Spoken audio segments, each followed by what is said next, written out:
दोस्तों you can earn YouTube channel को subscribe करने के लिए दबाएं सब्सक्राइब का बटन और घंटी का बटन जरूर दबाएं। नमस्कार दोस्तों, सहारा इंडिया को लेकर एक बहुत बड़ी अपडेट। आखिर सहारा के एजेंट परेशान क्यों हैं? सहारा के एजेंट सहारा निवेशकर्ता जमाकर्ताओं से ज़्यादा परेशान हैं।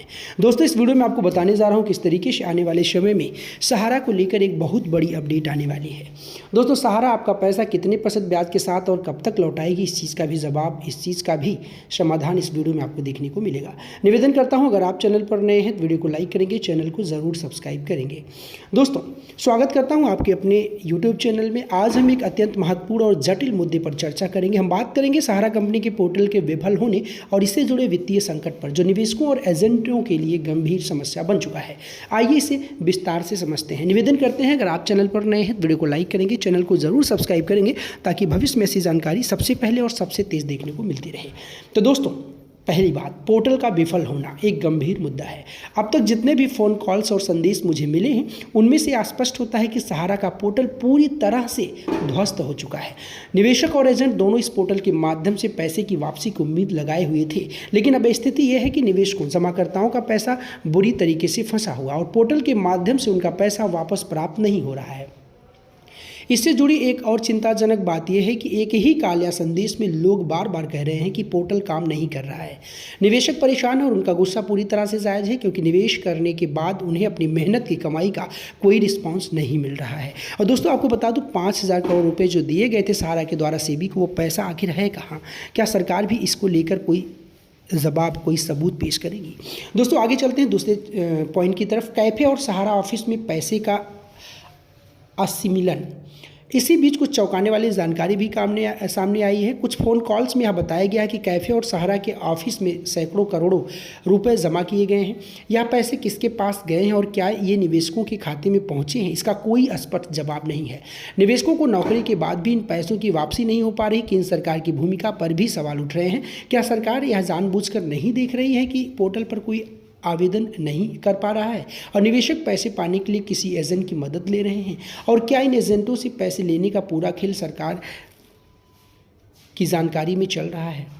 इस चीज़ को लेकर आप कमेंट सेक्शन में अपनी कमेंट कर सकते हैं। आगे चलते हैं पॉइंट नंबर 3 पे, केंद्र सरकार और सहारा का गहरा खेल। एक बात साफ है, पोर्टल का विफल होना सहारा कंपनी के लाभ में है। यह विफलता न केवल पैसे के भुगतान में देरी कर रही है, बल्कि सरकार पर दबाव बनाने का एक तरीका बन चुकी है। अगर सहारा ने अपनी पूरी प्रक्रिया को सुप्रीम कोर्ट में पेश किया तो यह कह सकता है कि हमने न्याय के रास्ते में पैसा हासिल किया है और निवेशकों का पैसा अब भी सुरक्षित है। इस तरह से सहारा सरकार को दोषी ठहराते हुए निवेशकों का विश्वास फिर से जीतने की कोशिश कर सकता है। यह रणनीति पहले भी सफल हो चुकी है और सहारा के अधिकारियों ने इस खेल में अपने मोटे पैसे बनाए हैं। नंबर 4, निवेशकों से वसूली और एजेंटों की स्थिति। निवेशकों से पैसे की उगाही के लिए सहारा के कार्यालयों और एजेंटों के माध्यम से ज़बरदस्त रकम इकट्ठा हो रही है। उदाहरण के लिए एक ब्रांच में 150 करोड़ रुपए का कलेक्शन हो चुका है। यदि इस ब्रांच में हज़ारों निवेशक हैं और सभी ने अलग अलग रकम दी है तो यहाँ पैसे की उगाही का कोई साधारण मामला नहीं है। पूरे देश में सहारा के लगभग 5,000 ब्रांच है जहाँ इस तरह से रकम की वसूली हो रही है।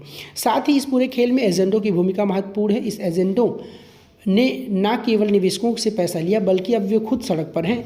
उन्हें न केवल अपनी नौकरी से हाथ धोना पड़ा, बल्कि जिन निवेशकों से उन्होंने पैसे वसूले थे वो अब उनके पैसे मांग रहे हैं। इस स्थिति में निवेशक, जमाकर्ता और एजेंट दोनों का भविष्य अंधकारमय है।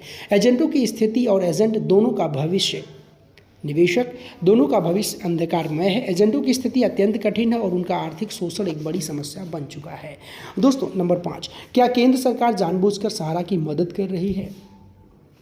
यह सवाल अब गंभीर बन गया है कि क्या केंद्र सरकार और सहारा दोनों मिलकर इस पूरे खेल को चला रहे हैं? क्या सरकार की जानबूझकर अज्ञानता के कारण स्थिति बनी हुई है? क्या सरकार की यह रणनीति है कि सहारा के निवेशक कभी भी अपना पैसा वापस ना पा सकें? आप कमेंट सेक्शन में अपने कमेंट कर सकते हैं। पॉइंट नंबर 6, सहारा की रणनीति। आखिर सहारा की रणनीति क्या कहती है? क्या पोर्टल विफलता से फ़ायदा हो रहा है सहारा कंपनी को? सहारा के पोर्टल के विफल होने के बावजूद अब उसका ही फायदा हो रहा है। इसके जरिए वह सरकार पर दबाव डाल सकता है ताकि सहारा के कार्यालय फिर से खोले जाएं और निवेशकों को भुगतान किया जा सके।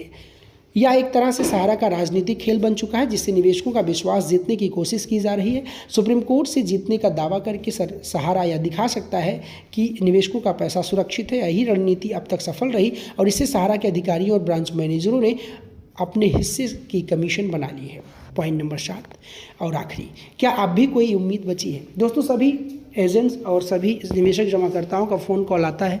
मेरे कई सारे सब्सक्राइबर्स ऐसे हैं जो कमेंट करते हैं कि सर ये हो रहा, वो हो रहा, ये हो रहा, ये नहीं हो रहा है। तो आपको बता दूं किस तरीके से। अब सबसे बड़ा सवाल यही है कि क्या निवेशकों को कभी अपना पैसा वापस मिलेगा? क्या यह एक धोखाधड़ी का खेल है जिसमें निवेशकों की मेहनत की कमाई सिर्फ कुछ लोगों की जेब में आ रही है? अगर पोर्टल विफल है तो सहारा का फ़ायदा कहाँ हो रहा है? क्या यह पूरी स्थिति साजिश का हिस्सा है जिसमें सरकार और सहारा दोनों मिलकर एक ही खेल खेल रहे हैं? आप कमेंट सेक्शन में अपने सवाल पूछ सकते हैं, अपना राय रख सकते हैं। निवेशकों को कोई समाधान मिलेगा या नहीं, यह अभी भी अनिश्चित है। लेकिन सहारा के एजेंटों की हालत यह है कि वे अब अपने घर बार छोड़कर सड़क पर हैं। निवेशकों का पैसा फंसा हुआ और सरकार और सहारा दोनों इस खेल में मिलकर जवाबदेही से बच रहे हैं। आने वाले समय में सहारा निवेशकर्ता जमाकर्ताओं का क्या होगा, आप खुद ही कमेंट सेक्शन में लिख सकते हैं। निवेदन करता हूं, अगर आपको वीडियो पसंद आई, वीडियो को लाइक करेंगे, चैनल पर नए हैं तो ज़रूर सब्सक्राइब करें और इस वीडियो को अपने सभी फेसबुक और व्हाट्सएप ग्रुप में शेयर करें ताकि जल्द से जल्द सहारा कंपनी का पैसा सहारा निवेशकर्ताओं और जमाकर्ताओं को मिल सके। धन्यवाद दोस्तों। You can earn YouTube channel को सब्सक्राइब करने के लिए दबाएं सब्सक्राइब का बटन और घंटी का बटन जरूर दबाएं।